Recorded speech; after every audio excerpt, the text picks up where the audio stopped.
Hey friends, just a quick video. Let's share here. It's Creative Commons, so it's okay for me to do this. The other day I talked to you guys about storing rice, beans, and bullets. This is why. Stay tuned. Arab Tov Chavrim, I'm Steve Ben-Nun. You're watching Israeli News Live, and now Debka File has actually come out with the story Urgent Consultations in Washington, Moscow on reported U.S.-Russian submarines in firefight. We have been working with our sources from around the globe today on this very issue. I have been a bit hesitant to bring out the information thus far, but after Debka File has brought it out earlier, I know Hal Turner brought it out. I had already had some bit of confirmation on a very similar scenario, but not quite the way I saw with Hal Turner, more along the lines with what Debka File is reporting. That U.S. and Russian submarines were in a firefight today. And I have been told from a very high-ranking source from the D.C. area that it is a complicated situation in D.C. this evening. This was earlier today when the only thing that was reported as of yet was that the Russian submarine had actually been some type of fire had taken place, and I was also told that it would be spun in the public eye as an accident.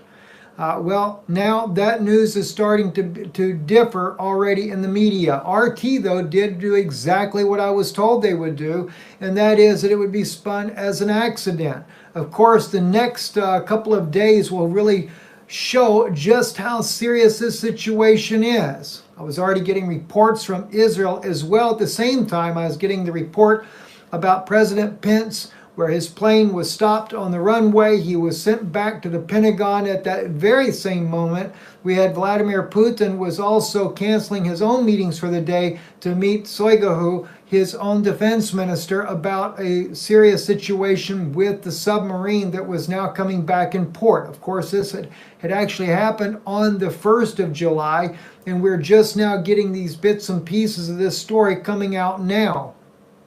But as far as my Israeli source that I have, I was told that while all this was going on at the same time when the shift rotation was coming in with Israeli military that normally would come home around 1:30 to 2:30 in the afternoon, suddenly all of Israel's military forces were being called back into the base, and as of midnight Israeli time, those forces were still at the base as they were going through briefing information in Israel. So we are seeing a very serious situation, and I want to take you now to Debka File, where they're reporting here, the title of their broadcast, Urgent Consultations in Washington, Moscow on reported U.S.-Russian submarines in firefight. This was on July the 2nd, 2019, at 2400 hours Israeli time. It is now, of course, 8:47 p.m. Eastern Time here in the United States, here on July 2nd, as we also pick up the same story. First reports reaching Debka's military sources said that a U.S. submarine intercepted a Russian nuclear sub in American waters opposite Alaska. Now, that's kind of what was being said with Hal Turner. The Russian sub escorting the nuclear submarine responded with a Balkan 2000 torpedo and scuttled the U.S. vessel. The Russian sub escorting the nuclear submarine responded with a Balkan 2000 torpedo and scuttled the U.S. vessel.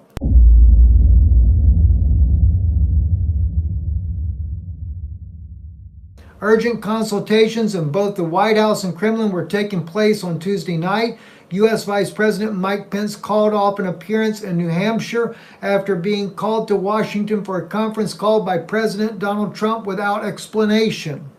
Russian President Vladimir Putin canceled an engagement and headed for the Kremlin to confer with the Defense Minister Sergei Shoigu and military chiefs after learning that 14 submariners died in a fire that broke out on a nuclear-powered experimental submarine in Russian waters.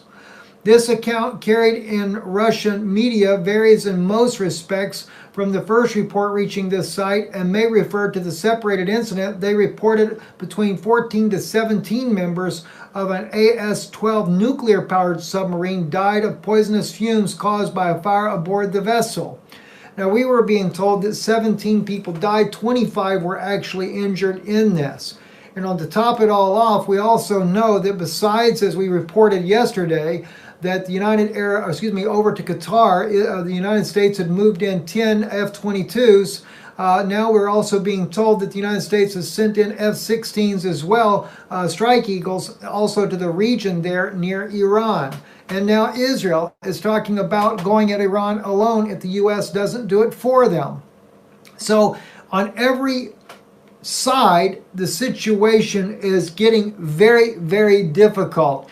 And as I was told when we were having the situation with Iran allegedly using mines on the side of the Japanese oil tankers there, that in fact it was actually different operatives that had been trained by the United Arab Emirates or United Arab Emirates ISIS Al-Qaeda members that had placed those drones there, not drones, but placed those mines on the side of the ship to make it look like Iran had actually carried out the attack. Even then, I was asked in an emergency middle of the night request, I was asked to report to you guys that we need to get a private meeting between President Putin and President Trump, a face-to-face to avert a major war in the region there that could actually have consequences here back at home in the United States. That's not been taken lightly, friends. And as much as I am against war in the Middle East, I'm also against that war spilling over that would affect millions of Americans, not only our brothers and sisters who fight in the military around the globe, them being in harm's way as well.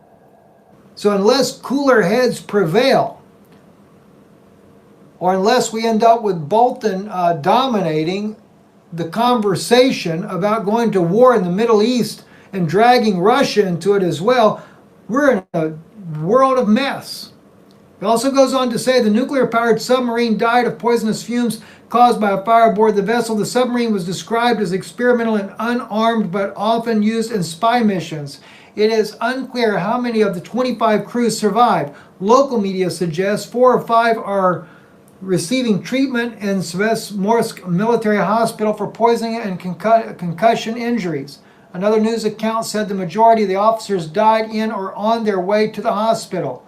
These reports do not cite the cause of the fire. That's what Debka File is reporting on this situation right now. We do know, and I have been reluctant to bring the information out as of yet because I was waiting for some more confirmation information about the situation. But with Debka reporting this particular part, I felt like that we could be safe to bring out this information thus far. If we go to Hal Turner, and I actually had one source from DC that did send that information to me from Hal Turner, where Hal Turner is also talking about the submarine. And we have right here, report American submarine torpedoed and sunk off Alaska coast. And it says, Hal Turner reported here that the submarine off the coast of Alaska was reportedly torpedoed and sunk during a firefight with Russian submarine after the American sub allegedly intercepted the Russian sub in American waters. The Russian submarine allegedly sustained heavy damage in the fight with upwards of 14 crew killed. Now, I also have another source, intelligence source, that knows more about the Russian sub that was actually hit. And I was told that that submarine also is very vital to a defensive posture for Russia's cruise missile capabilities. And I don't have that information in front of me to read to you, or maybe I can. Give me 1 second. Or no, I can't, because I'm actually using my phone to record this broadcast, so I can't read it there.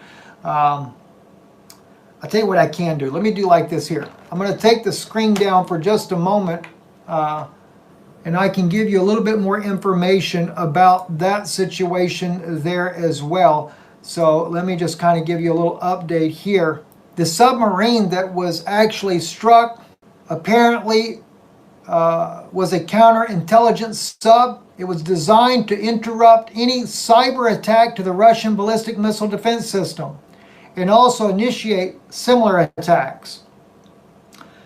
That's what was actually being shared with me today. And this whole issue about this being just some kind of fire, it was also told to me that that was far-fetched, what people are saying about that as of right now. So the situation is very fluid, friends. It's very fluid. And so I just really encourage you to be in prayer. Pray for the nation. Pray for both nations. Pray for the leadership, both the United States and Russia, that these men will use a little bit more cooler heads and not allow the warmongers in either country's cabinet to push both nations to war. The situation right now with Iran is very serious as well. And so I just encourage you to be in prayer for our men and women in uniform as well, and that, that more lives can be spared. And of course, regardless of loss of life from either side, our condolences to the families, because no family deserves to see their family members have to die in such a manner. Now, it is interesting too, and I will say this as well, that when Russia spoke about the incident, they did mention, I think Hal Turner mentions this in his own report there, that that Russia reported it on RT that they were in Russian waters. Kind of seems odd that Russia would say that, unless it could either be true, not be true, who knows? And I have not looked to see if the time frame of the sub getting back to the base there in Russia, if it was ample time. I'm sure it probably was, because it would probably go under the ice caps there. There's a waterway there that they can go up under that ice caps there back into Russia's Northern Fleet base there, if it was actually Alaskan waters from what I was being told. I also know that there was another issue going on during the training exercise that's underway right now, I believe in the Black Sea. I'm still not quite sure if there's any relationship to these incidents that is happening now. Anyway, I will update you guys as more information comes available. And so just bear with us there. And, you know, listen, I will tell you, and I'll tell you straight up, friends, you know, it's not a bad idea to kind of stock up a little bit, as if you were going to have a really bad hurricane, like hitting the Gulf Coast or something. Make sure you have some extra things for you and your family. And also we want to thank you for those of you that support this broadcast as well, because you're the ones that make it possible for us to be able to tell people around the world what's going on. So thank you. And listen, I know some people inevitably will end up making comments like, you're just warmongering. No, we're not warmongering. In fact, one of our sources has the confidence that when they share some of these things with us, that it helps avert war. I don't know why. I really don't. I mean, do I really reach that many people? Maybe that's the issue. Maybe it's enough people that we're reaching that it causes you as American citizens to pick up a phone and call your congressmen, call your senators and say, look, we don't want war. We don't want war with Iran. We don't want war with Russia. We need to see the two world leaders sit down together and work out their differences. And I was told that the reason why that's not happened as of yet is because there's too many in his administration, as well as the Democrats, that are saying that it's all this Russian collusion. You know, there comes a time you have to put that aside for the safety of the American people, as well as the safety of people around the world, because a war between two superpowers is not going to go over well.